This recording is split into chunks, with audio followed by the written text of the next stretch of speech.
Now let me tell you all something. You ever notice how some folks think they can just talk loud, throw their weight around, and the whole world is supposed to fold? Like when somebody walks in a room, chest out, talking like they already won the argument before it even started. That's the way Donald Trump used to do when he was dealing with countries. He'd pull out them tariffs, them threats, them trade wars like he was playing poker with folks who didn't know the game.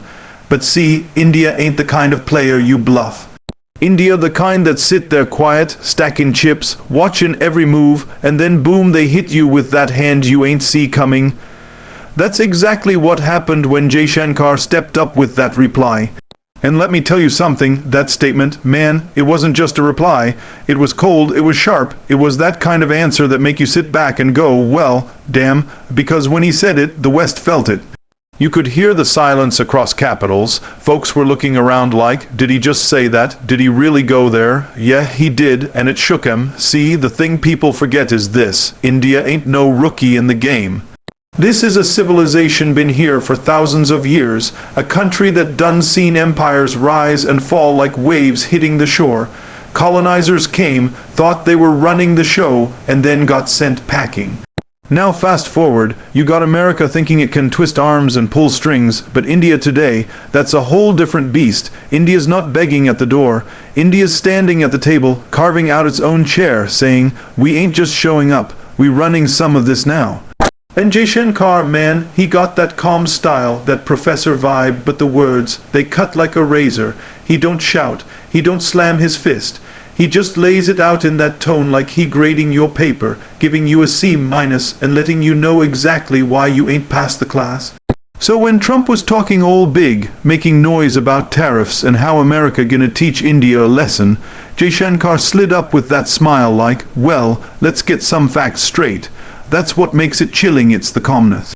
You ever had somebody tell you something so direct, so smooth, and so undeniable, you couldn't even clap back? That's what he did. He didn't raise his voice, but the weight of his words felt like a hammer. He basically told Trump, and through him the whole West, India ain't here to play second fiddle. We make our own choices and we stand by 'em. You don't like it, that's your problem. Now that hit different, because for decades, the West been used to countries bending, compromising, saying, yes sir, how high? But India flipped it and said, we not jumping, we walking our own road. Now picture the scene. Trump up there talking about, we gonna put tariffs on your goods, we gonna make sure America don't get played. And India's reply come back like, well, you do what you gotta do because we gonna do what we gotta do. That's like when somebody threatened to leave the table and you push their chair back for him. That's a whole new level of confidence. And when Jaishankar said what he said, it wasn't just about trade. Nah, this was deeper. This was about sovereignty, independence, dignity. He was saying loud and clear, we not gonna be bullied, we not gonna be lectured, and we definitely not gonna be told who to be friends with or what decisions to make. That's the part that shocked the West, because they realized this wasn't just a trade negotiation. This was a line in the sand, and the West ain't used to hearing that tone from India. They used to the polite version, the diplomatic dance, the we will consider kind of language.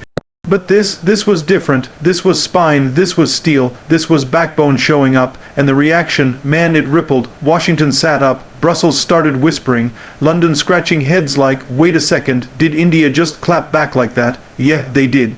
Because India's saying, we not your colony no more, we your equal.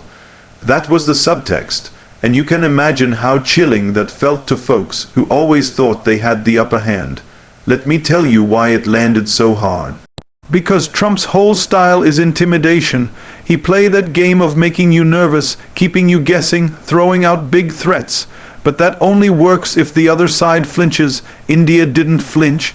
They leaned back in the chair, folded their arms and said, go on, do your little threats. We'll be right here. That's the part that break a man like Trump, because his power come from reaction. You don't react. You take his weapon away. Jaishankar knew that, and the way he delivered that statement was like snatching the cards right out Trump's hands. And I might tell you this, too, the West was shocked, because India ain't even say it with anger.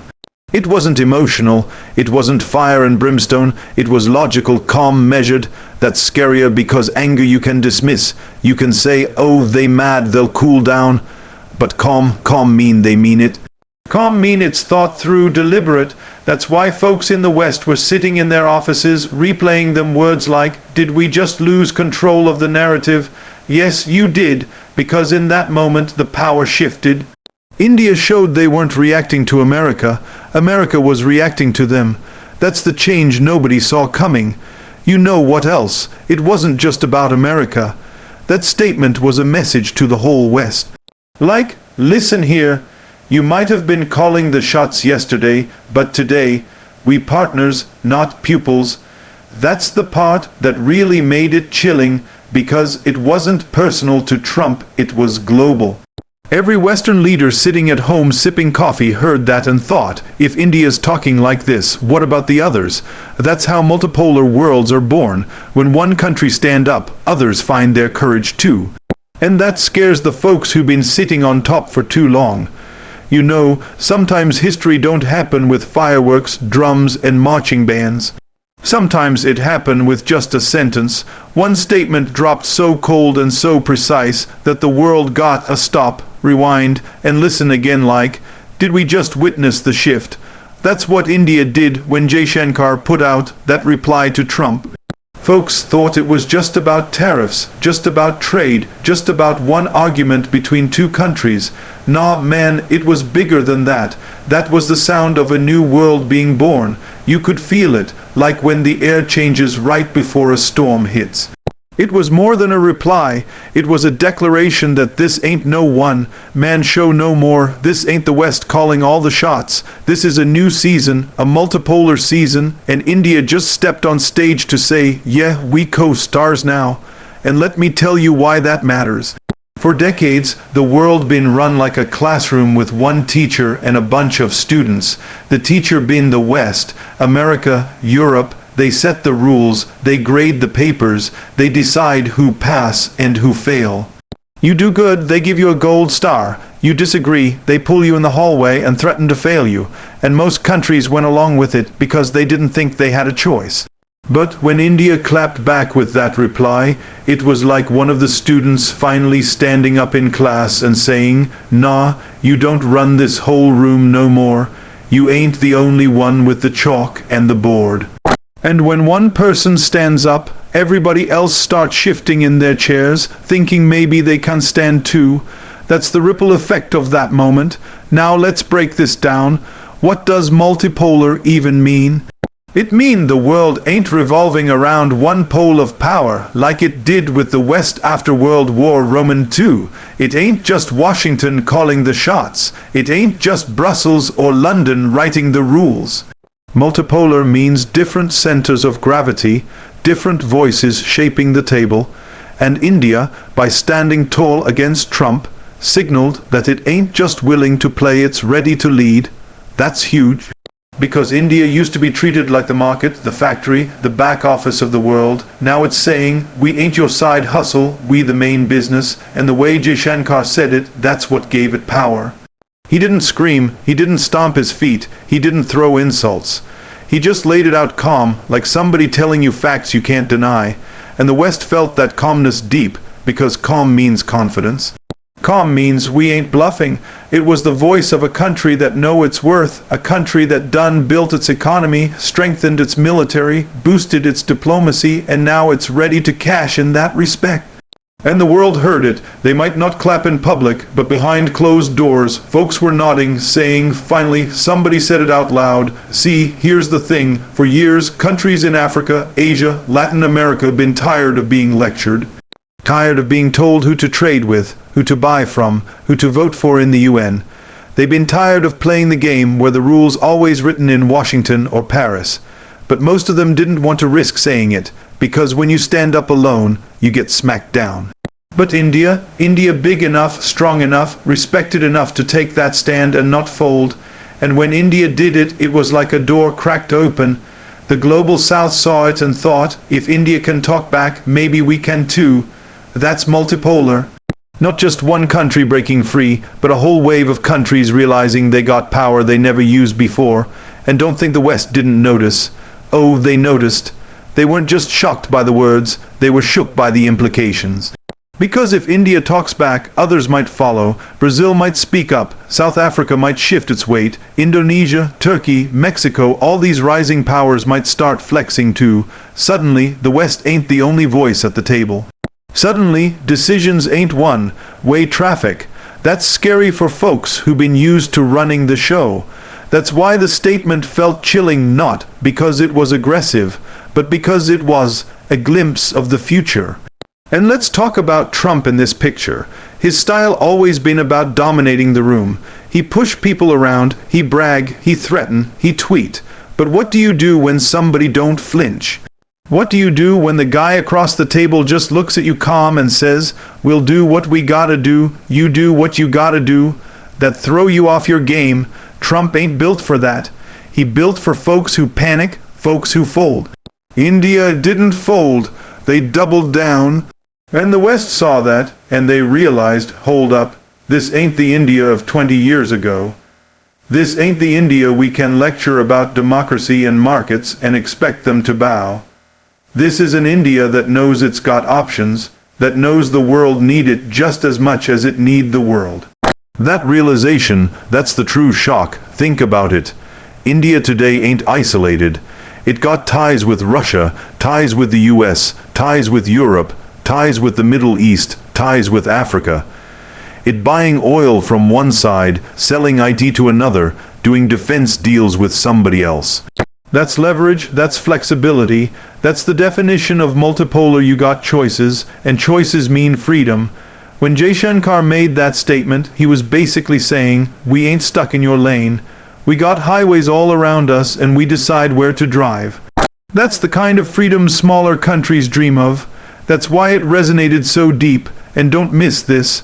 Multipolarity ain't just politics. It's culture, economics, identity.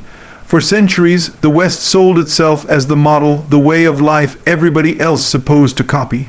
But now, India's showing you can be modern without being Western. You can grow your economy, run your tech sector, build your military, all while keeping your own flavor, your own identity, your own rules. That's powerful because it tell the rest of the world you ain't gotta become America to succeed. You ain't gotta become Europe to be respected. You can be you and still shine. That's the real revolution hidden inside that statement. So while Trump thought he was just having another trade argument, what he really got hit with was a mirror showing the future. A future where America ain't the only big boss, where Europe ain't the referee, where Asia, Africa, Latin America all carry weight. And India saying out loud what everybody been thinking in silence. The era of one superpower, one teacher, one rulebook is over. We done moved into the group project phase where everybody brings something to the table. And if you don't respect that, you gonna get left behind. That's the message, that's the chill. You can almost see it, man. Diplomats in the West sipping their coffee, reading them words, and the coffee don't even taste the same no more. They thinking, wait, if India said this today, what's coming tomorrow? What's China gonna say? What's Africa gonna demand? What if Latin America stop listening to us? That's panic disguised as analysis. That's the fear of losing control, but guess what? Control was never permanent. Power always shifts, history always rotates, and that statement from India was one of those turning points. It didn't sound like a revolution, but it was. It sounded polite, diplomatic, calm, but underneath it was the sound of chains snapping, and let me tell you, once chains snap, they don't go back on the same way. The world done seen India walk into the room with that energy, and now the expectation is different. You can't talk down to India no more. You can't treat it like the junior partner. You gotta treat it like an equal, like a pillar in the new structure, and that's just one country. Add in others, and suddenly you got not one pole, not two poles, but many. A world where power ain't vertical, it's horizontal. That's multipolar. That's the world being born in real time.